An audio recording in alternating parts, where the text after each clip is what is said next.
Hello students, biology class में एक बार फिर से आपका स्वागत है। अपने पिछले बायोलॉजी क्लास में कोर्डेटा की क्लासिफिकेशन में क्लास रेप्टिलिया का अध्ययन किया था। रेप्टिलिया के कैरेक्टर, रेप्टिलिया के वर्गीकरण और रेप्टिलिया के कुछ एग्जाम्पल्स। आज अपन बात करेंगे एविज पक्षी वर्ग, फाइलम कोर्डेटा, सब phylum vertebrata, division Gnathostomata, super class Tetrapoda और क्लास एविज। बर्ड्स, पक्षियों का अध्ययन।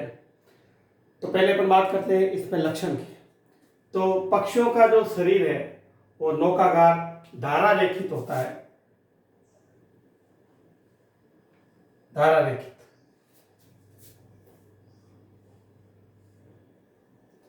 Streamline body. बर्ड्स या पक्षियों के अध्ययन को ऑर्निथोलॉजी कहते हैं। पक्षी नभ में, एयर में, जल में और स्थल तीनों जगह पाए जाते हैं। तो तीनों आवास हो गए।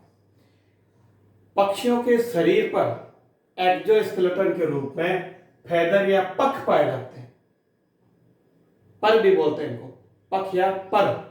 और कुछ एक स्थानों पर स्केल्स जैसे पशपाद पर शल्क पाए जाते हैं। बाकी फेदर पाए जाते हैं। पूरे शरीर के ऊपर जो फेदर्स होते हैं वो इसको हीट इंसुलेटेड बनाते हैं, ताप को कंट्रोल करने के लिए, बाहर निकलने से रोकने का काम करते हैं। जंतु में एंडोस्केलेटन, अंतःकंकाल, पूरा बोन का बना होता है, अस्थियों का बना होता है। लेकिन यहाँ विशेषता क्या है? पक्षियों की अस्थियां खोखली होती है, बोन होलो होती है। ऐसे बोन को न्यूमेटिक बोन बोलते हैं। बोन न्यूमेटिक बोन कहलाती है। खोखली क्यों होती है? क्योंकि पक्षी को अपना शरीर हल्का रखना होता है।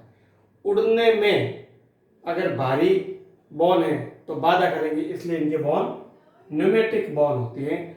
अस्थि मज्जा का इनमें अभाव होता है। दो जोड़ी पाद में से अग्रपाद पंखों में, विंग्स में रूपांतरित हो जाते हैं, इसलिए ये द्विपदीय कहलाते हैं। और केवल पश्चपाद ही रहते हैं, जिनमें 3 अंगुलियां प्रत्येक पैर में पाई जाती है। संगीत चोंच पाई जाती है।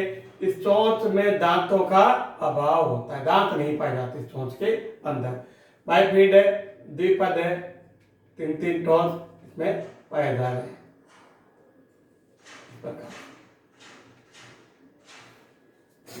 लेखनीय शरीर शीर्ष, ग्रीवा, धड़ और पूंछ में विभक्त होता है। इनकी त्वचा में किसी प्रकार की ग्रंथियां नहीं पाई जाती हैं। केवल मात्र पुच्छे भाग में यहाँ पर प्रीन ग्रंथि पाई जाती है, जो एक तेलीय पदार्थ का इस्तेमाल करके पिच को या फेदर को जलरोधी बनाता है। तो प्रीन ग्रंथियां पाई जाती हैं। इनकी जो नेत्र है उसमें निमेषक पटल पाया जाता है। वह एंड अंध बिंदु ब्लाइंड स्पॉट से एक संरचना पैक्टेन जुड़ा होता है। इसमें पैक्टेन केवल पक्षियों में पाया जाता है। यह पैक्टेन अंध बिंदु से जुड़ा हुआ है, जो नेत्र के लेंस की उत्तलता और अवतलता को कम करने में, अकोमोडेशन में, समायोजन में सहायक होता है। जब पक्षी ऊपर से देखते हैं तो इनको गहराई का भी इसका अंदाजा लगाया जाता है, उसमें यह सहयोगी होता है। पैक्टेन नेत्र के उत्तलता अवतलता को चेंज करने में भी सहयोगी होता है। उसके बाद आता है, इनमें पक्षियों की आवाज मीठी होती है। आप कहीं कौवे की तो नहीं होती, तो बहुत सारे पक्षियों की नहीं होती, लेकिन अधिकांश पक्षियों की आवाज मीठी होती है, क्योंकि इनमें ध्वनि यंत्र सेरिंग्स पाया जाता है। सेरिंग्स पाया जाता है जो साउंड को एक प्रकार से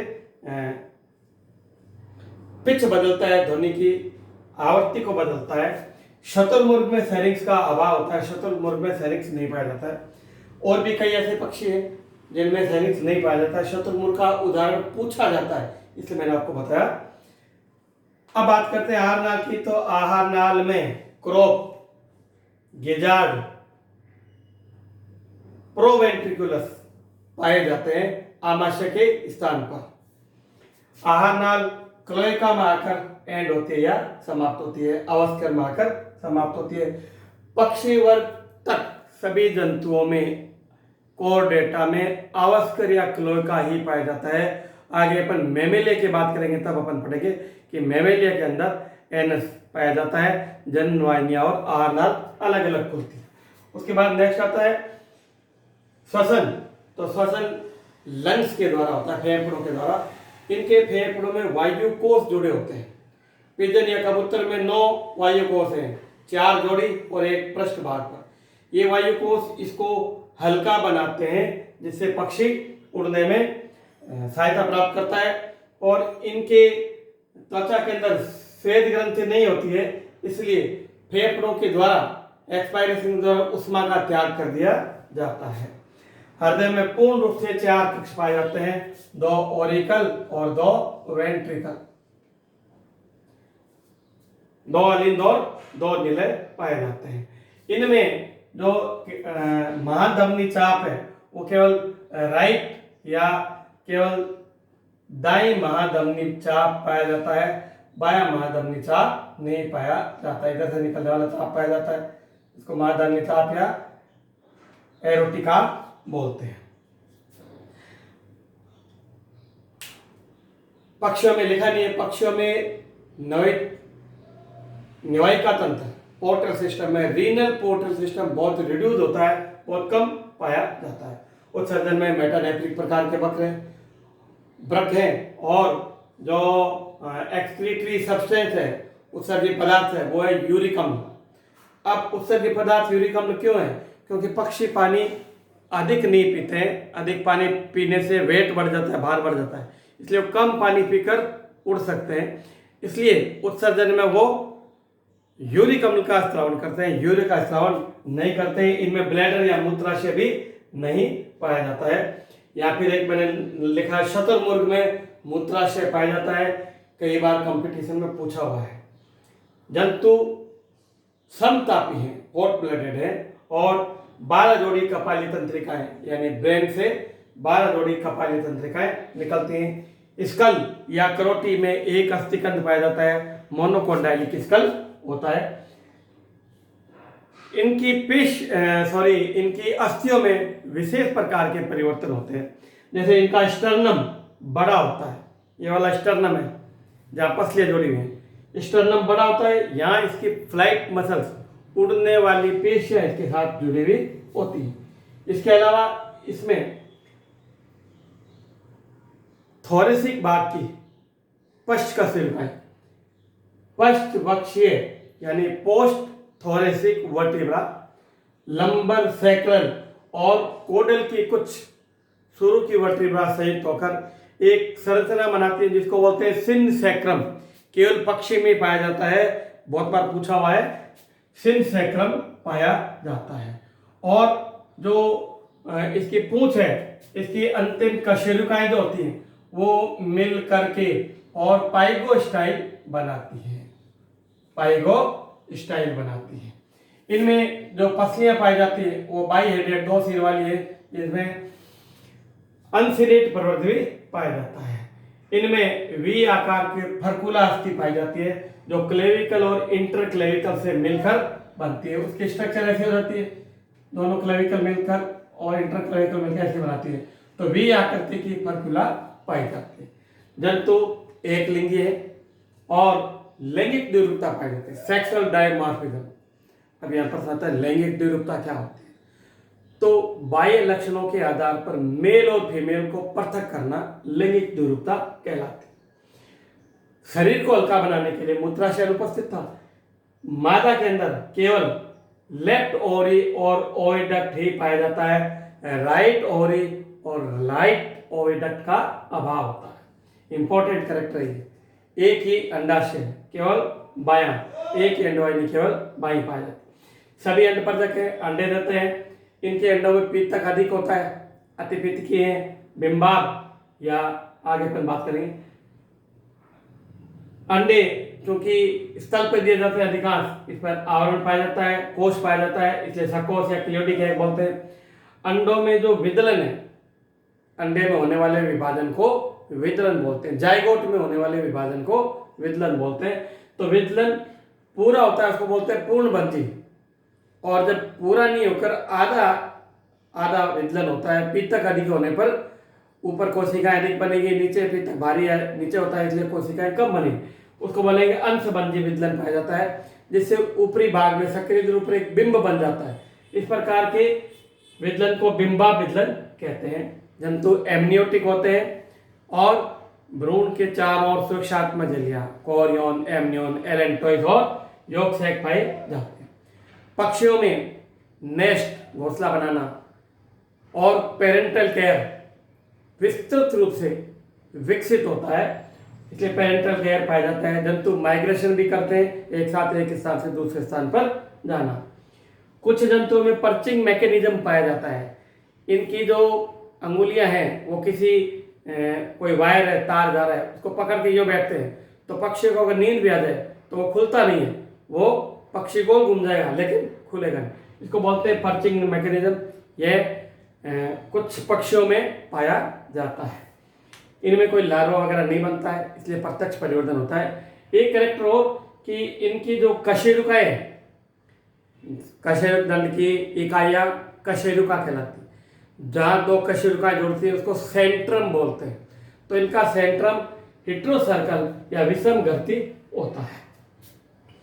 फ्रेंड, ये तो हुए पक्षियों के लक्षण। विशेष लक्षण क्या हुए?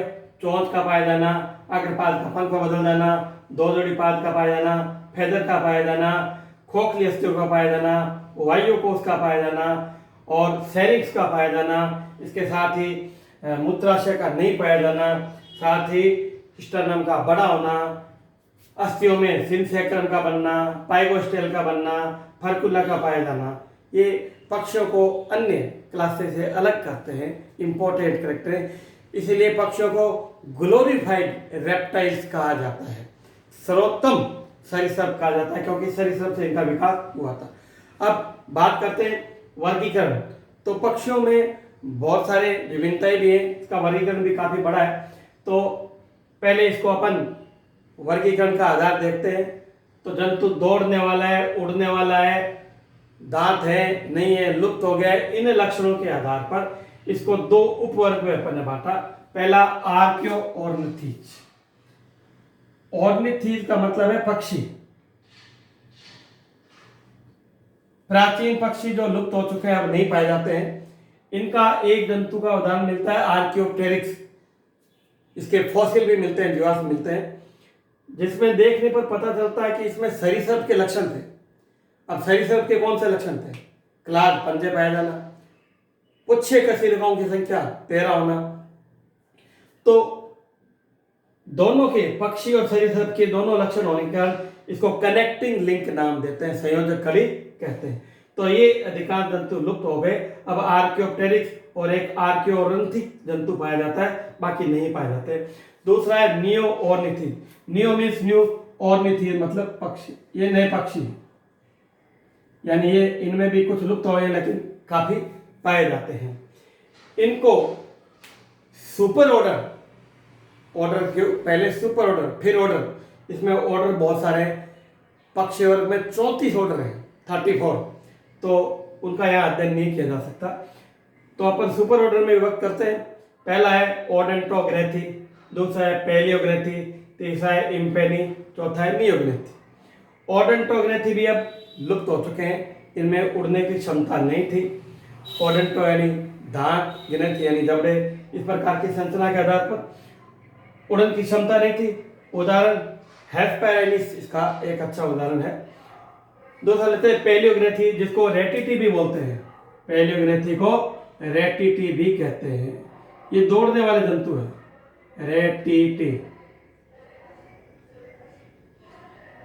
इनका शरीर भारी होता है, पंख कम विकसित होते हैं, इसलिए जंतु दौड़ नहीं पाते हैं, जैसे शतुरमुर्ग, कीवी आदि। फिर आता है इम्पेनी। ये वो पक्षी हैं जो जलीय आवास में रहते हैं। इनमें पंख नहीं पाए जाते हैं, इनमें जाल पाया जाता है। पतवार की तरह जो इसके पैर हैं, पाद हैं, वो एक प्रकार से पतवार की तरह बन जाते हैं जलीय आवास के लिए। इम्पेनी, उदाहरण पेंगुइन। लास्ट में आता है नियोग्नेथी। नियोग्नेथी वो पक्षी हैं जो सर्वाधिक संख्या में पाए जा रहे हैं, जिनमें पक्षियों के लगभग सभी गुण पाए जा रहे हैं और इनको मॉडर्न बर्ड्स कहा गया है। और कबूतर, तोता, मोर, चिड़िया आदि जो अपन अधिकांश देख रहे हैं वो ये वाले जंतु। तो स्टूडेंट, एवीज के अपन ने लक्षण देखे, एवीज के अंदर अपन ने वर्गीकरण का आधार देखा, एवीज का अपन ने वर्गीकरण देखा। मैं एक बार फिर बता दूं, पक्षियों के विशिष्ट लक्षणों में क्या है? चोंच का पाया जाना, दूसरा फेदर का पाया जाना, अग्रपादों का, पंखों में रूपांतरित होना, द्विपदीय होना, और उसके साथ ही नेत्र में पैक्टेन का पाया जाना, सैनिक्स का पाया जाना, एयर कोश और वायु कोश का पाया जाना, साथ में मूत्राशय का नहीं पाया जाना, फ्लाइटिंग उड़न पेशियों का पाया जाना, अस्थियों के लक्षण और पर्चिंग मैकेनिज्म आदि पक्षियों को अन्य क्लासेस से अलग करते हैं। मैं समझता हूँ आपको सभी लक्षण समझ आ गए होंगे। अगर फिर भी आपको कोई समस्या है तो आप मुझसे कांटेक्ट कर सकते हैं। पक्षियों के विशिष्ट लक्षणों को आप एक अलग से टेबल जरूर बनाएं। उदाहरण के बारे में फिर बात करेंगे, वीडियो बहुत बड़ा हो जाएगा। धन्यवाद, thank you.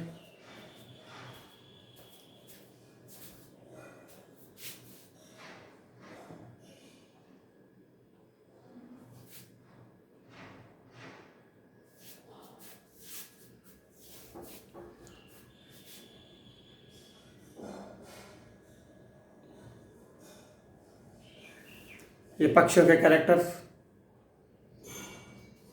Sound producing organ pharynx, lungs में एयरकोस,